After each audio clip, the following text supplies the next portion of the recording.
तो माई बहिन के देला गारी,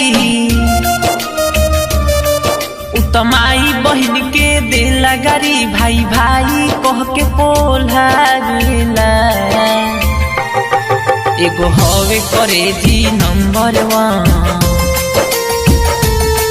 एगो हवे करे जी नंबर 1, सरवा सबके गरियावेला।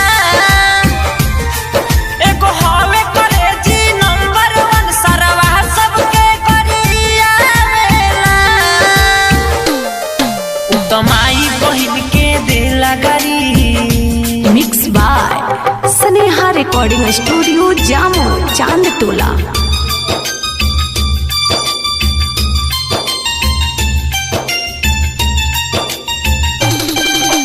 डीजे मनीष रक्सौल।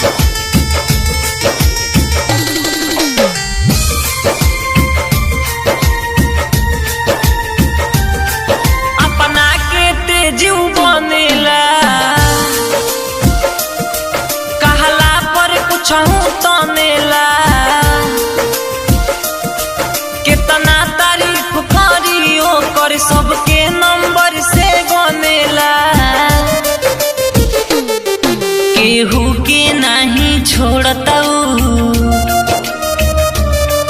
केहू के नहीं छोड़ताऊ, नहीं रहन वो कर भावेला। एगो हवे करे जी नंबर 1, एगो हवे करे जी नंबर 1, सरवा सबके गरियावेला।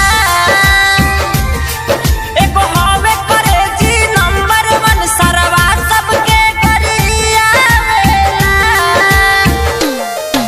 तो माई बहिन के देला गारी।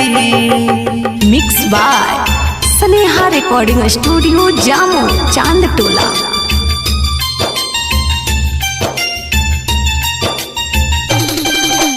डीजे मनीष रक्सौल।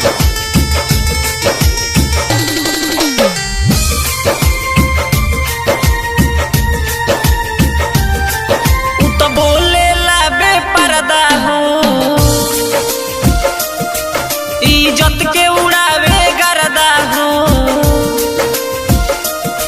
अब छोड़ब ना हम ओकरा के, ओकर पूरा को देव श्रद्धा हो। कहे गोलू सुजीत सुदर्शन,